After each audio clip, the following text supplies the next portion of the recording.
All right, well, thank you all. Thank you all for coming. This is the Rich Media 2.0 panel. What we're going to do today is we're going to talk about where rich media mobile advertising is today. We're going to talk about where it's going to head next in the future. What are some of the technology hurdles that need to be overcome to get us from today to that rich media mobile future, and what the business model is going to look like, whether there's going to be, what kind of metrics are agencies going to pay for, and what clients going to want, and what's the future hold for companies like mine, the New York Times, where we're seeing our audience move rapidly toward mobile. So we're very interested in what that model is going to look like. So without further ado, I am going to quickly introduce the panel. We're going to show some examples of rich media mobile advertising and brand experiences, and have a conversation about them along the way. Okay? So I'll let the panel introduce themselves. It'll be easier. Go ahead, Nick. I'm Nick Velloff. I work for Deutsch LA, SVP Creative Technology Director. My main focus is on both campaign and platform experiences for Volkswagen. Hi, I'm John Baker. I work for JWT, so I'm the second creative agency guy on the panel. I run a thing called dotJWT, which looks at how we partner with the digital agencies we own and also the technology companies that are in the industry, helping connect them to brands that are managed by JWT. Hi, my name is Aneesh Karve, and I am the creator of Pulse 3D, which was acquired by Amobee and designed for brands to be able to create, publish, and measure immersive rich media experiences. Hi, I'm Doug Rozen. I'm the Chief Innovation Officer for Meredith's Accelerated Marketing. We're the agency within Meredith, who you might know as a publisher. I also oversee our mobile practice, which is formerly the Hyper Factory. My name is Eric Roth. I work for Mindshare Team Detroit as the Emerging Media Technology Manager. I am currently filling in on this panel for Brian Boss, who is my direct report, or I am his direct report, and he was unable to come today as he was sick. So I'll do my best to fill in. All right, Eric, well, good to have you here. Good to have you all here, panelists. So thinking back about 10, 15 years, for those of you who were around 10, 15 years ago, rich media advertising really gave a jolt to display advertising. And display advertising next year will be about an $18 billion business in the United States, and probably 3/4 of that is rich media spend. Next year, mobile advertising will be an $13 billion business in the US, and about $5 billion of that 13 will be display. And how much that's going to be rich media, we don't know. But the promise is that this is going to jumpstart the business of mobile display advertising if we get it right, or maybe not. So let's start with some examples of what's out there and see if this has any merit whatsoever as a hypothesis. So if you guys will cue up the first example from Volkswagen, this is from Nick's shop here.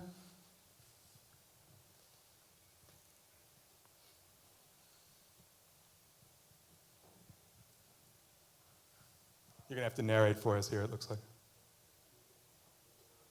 No audio. What? Is there audio, guys?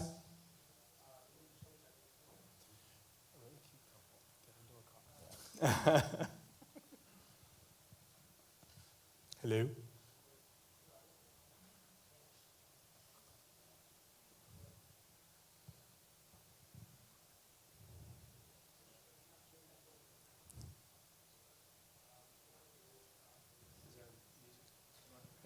You can hum along, everybody, kind of. I could sing for you. Yeah. So. Hey. Maybe we can just talk about what we're saying. Okay. Yeah, what are you looking to accomplish here? So this is actually an extension of.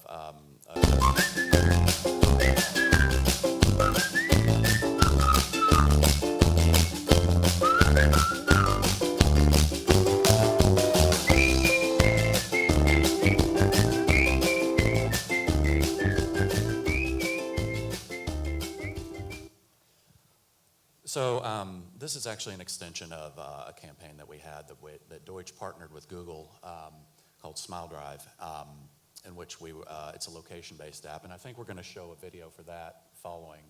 But Basically, it's a location-aware application that gives you several routes within.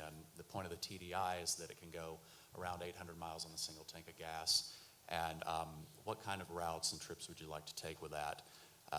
So from your current location, it gives you a few choices of routes, and it gives you some context of what you run into on the way, and make a little more sense when we show the Smile Drive application itself. Do we have that one? That's the question. I think we might. But so the Smile Drive application. Let me just talk about it with you. So the Smile Drive application, you get in your car. It's an app from Volkswagen. Right. And you go off on the road and you set it for your trip. So and what happens along the basically, way? yeah. So it's an application that is Bluetooth enabled. It automatically connects to the Bluetooth system in your car if you have it, and it records moments on your drive, such as photos that you've taken. You start a trip, your location, messages and responses, and it sort of collects all that. And produces what's called a smile cast, and it's something that you can share out to all your friends, and it calculates sort of the joy and the fun that you've had during that drive, and it takes things into account like weather, traffic, the route you took, some of the things that are on that route, and sort of pieces that all together into a nice smile cast that you can share with your friends. So it's kind of a different approach in that we parlayed this unit from that, in that it also gives you that sort of joy of driving feel. And the idea was that these experiences for Volkswagen are non-interruptive, and we focus on that because at Deutsch we have several criteria that we try to look at the experiences we build and judge them by that. And one of them is it entertaining? Is it useful? And is it shareable? And shareable is really sort of a combination of whether it's entertaining or useful. That's great. So I can see that builds a lot of loyalty for the Volkswagen driver, and it binds the Volkswagen driver to the Volkswagen brand very, very strongly. How does that?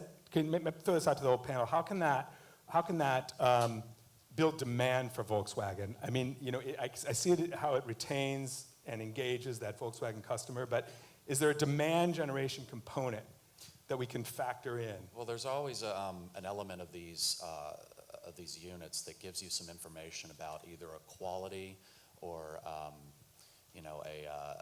durability or an efficiency message with all of them but along with what we find to be more entertaining or more immersive experiences, we get longer engagement. So we feel like we have more time with that consumer to sort of push that message and really ingrain that. And I think it's hard to imagine someone buys a car because of the mobile app that comes with it. Right. A car is a little bit of a big ticket item for that. I mean, we can say that people buy Zyrtec because of the mobile app we've created to go as product extension, if you like, that goes with Zyrtec, or Band-Aid bandages, because when you point your phone at a Muppet Band-Aid, an AR app jumps up and makes your child laugh. But those are much lower ticket price items. Right. So Eric, I think I said to you, are you really selling cars with mobile apps? And you said, but you'd be surprised. So are you selling cars with mobile apps? Well, Ford's strategy is a little different. From a mobile perspective, we prefer to drive people to a mobile or tablet WAP experience than we would to necessarily go and build out a unique app for everything that we do. So we found that it's easier to streamline production that way. It's much more efficient. And what we're able to do is try and drive users, depending on the campaign we're working with. It could be a branded experience where we're driving to let users engage more with long-form video content. But a more traditional campaign for Ford is going to be to drive to the landing page of the brand we're promoting and to measure key buying activities once they get there, with the overall goal up front of providing a rich media experience to the user that we can measure the front-end engagement to see what type of time someone is spending with that ad, I see. the different types of engagement they can do within the ad.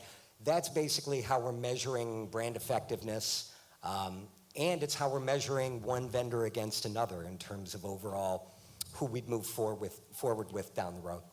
You know, Aneesh, while we're on this, yeah, talk about BMW. Sure, and if they And can maybe cue we that can up. jump ahead. Hey, video guys in the back, can you hear me?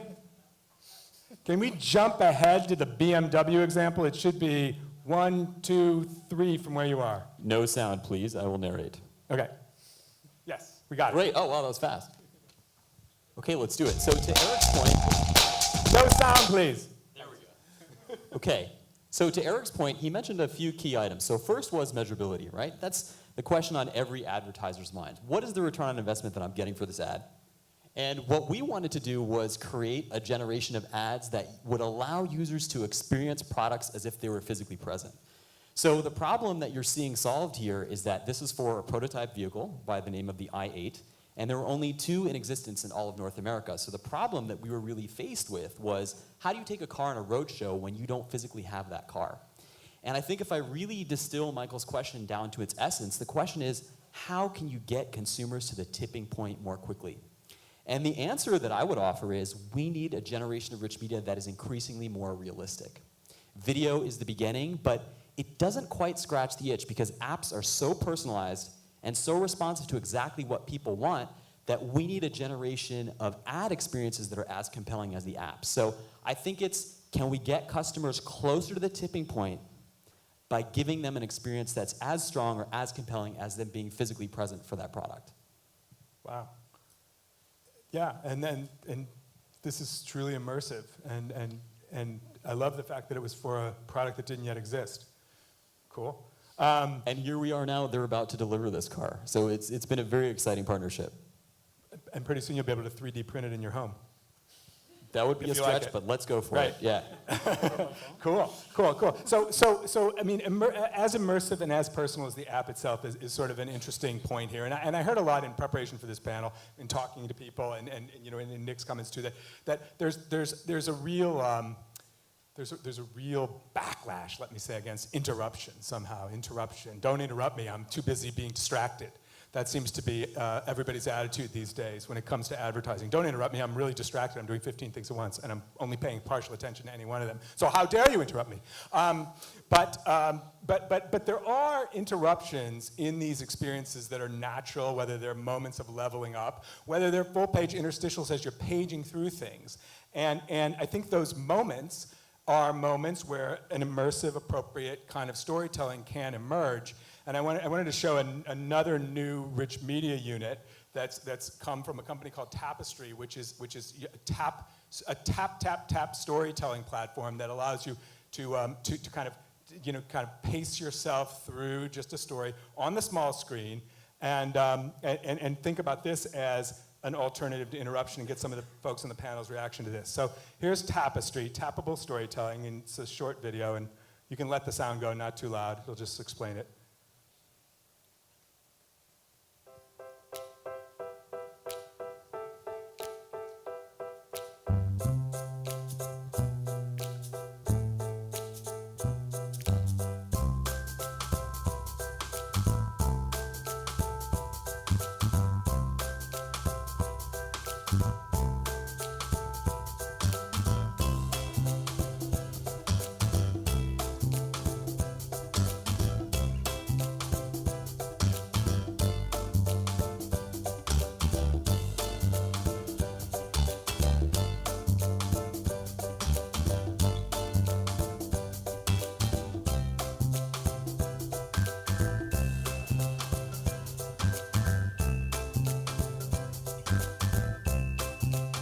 Okay, that's good, thanks. So that's just instead of a full screen interstitial, you tap your way through a story or close it out. The campaign you just saw there was for Fox Searchlight's way back machine, had a 42% completion rate. All the taps that would be in 670,000 taps. So here's some new metrics for our mobile rich media world. You know, completion rates and taps per encounter. I mean, are we gonna go at this with kind of metrics like that? What do you have to say? I mean, if you're going to interrupt people, which is what a lot of the rich media out there is right now, you might as well get them involved in it. And I think that's the beauty of mobile. And, you know, I've got some examples to share where we actually get the user to shake or to rub or to do things on the screen to get them involved, at least in the advertisement. Because, you know, where Nick and Eric were going, we're more around the app experience, Right. which has a lot that goes in it in terms of the fact that the consumer needed to download it. So you already got them engaged a little bit, but if you're thinking about purely an advertisement that's going to interrupt, you might as well try to get them engaged, whether it's a tap or a spin and a pinch and all of the things that we do on our phones already. So let's take a look at those other examples that you mentioned, a rub or a poke or a other ways to the craft engage. And the next two, we have two short ones, I think, right here. Yeah, I don't know which one.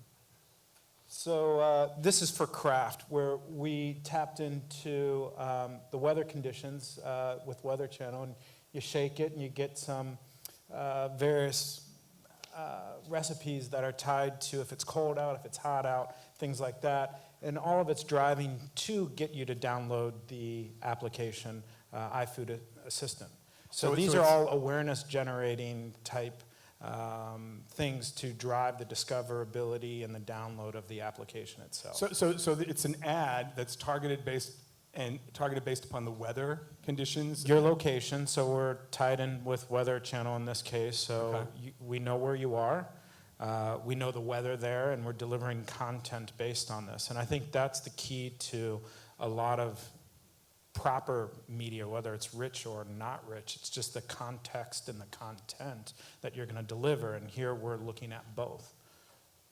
Go ahead, Nick. Yeah, I think contextually aware content is one of the, I mean, as we talk about the future or 2.0, I think that's extremely important, and the more we know, the better we can target, the better we can understand what may or may not be interruptive. You know, there are ways we could probably take these units and use the context with which they're being delivered to help them be less interruptive, even though, you know, they really are essentially interruptive. Right. There's actually the flip side of that, which is you know that your idea, your campaign is 1.0 if you could run it on a bus shelter. So if there is nothing that uses the power of the computer, the phone, or the tablet that's presenting it, then you really have a 1.0 campaign. I think context is really the key word, and if we tie that up, that's really done by the ad server. So it's the data and the targeting piece, and what that boils down to is showing the right ad to the right person. That's half the problem, but there's another half, and I think if you look at click-through rates on rich media, they're declining. And we have to be very careful that we don't become outdated as an industry. And I think what that's going to take is breaking out of the banner. Because this idea that there's a specific slice of my application that is just for advertising means one thing: banner blindness. People are going to ignore that slice. And so I think what we need to start doing is think about how we can integrate the advertising and the content in ways that are helpful and relevant to people. And I'll give you an example. So we ran the BMW ad as a full-screen interstitial ad. And if you start to think about that placed, for instance, in an endemic property like car and driver, it's something totally different. It's not really an ad anymore. It's a presentation technology that people who love cars can geek out with. And so I think the short of that is breaking out of the banner and then using data and targeting to send the right ads to the right people. Especially in mobile, where the banner is what, the size of a stick of bubble gum these days. So like how do we get an experience to get somebody into the real experience? That's I think the biggest challenge. All we've done is taken, to some extent, a desktop model and put it and shrunk it down. Yeah, that would be a disaster if that's where we end up. So contextually aware content that can be, you know, appropriate to the moment instead of interruptive, I'll say, appropriate to the moment, that's aware of the consumer, that's aware of all sorts of attributes: the weather, the location, right? The property in which it might appear. You know, how was that for context from the New York Times? And a whole host of other variables.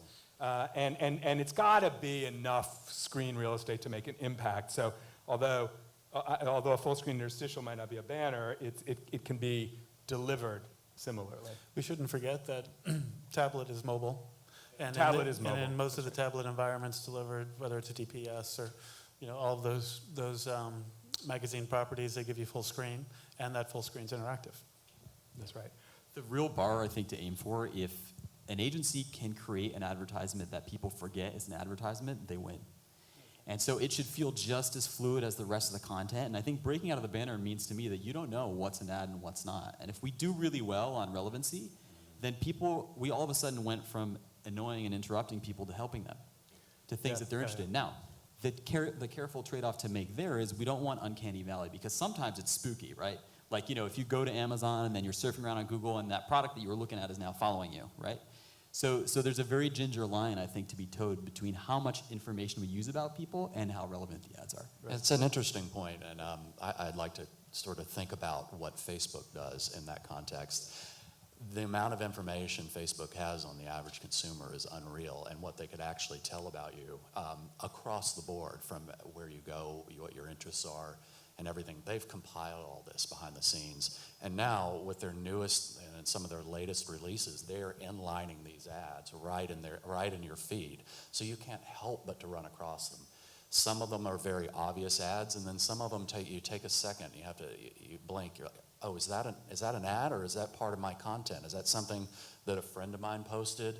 So that, while Deutsch has nothing to do with Facebook in that respect, and it's a really interesting example. Yeah, and it does call to question that fine line between disclosure and relevant to one person might feel devious to another person, and it gets to be very, very unusual. Yeah. But don't forget, there's an irony in that. If you go back to Facebook, the ad unit that's making the most noise right now is a video ad unit that auto plays, allows for a carousel, but it is not targeted at all. So the idea is you reach the entire Facebook audience, 4 brands a day, $2 million. And the irony of that is here we are in this environment where if I've just spent an hour on Car and Driver and then I'm on the New York Times, I would love to see that BMW ad.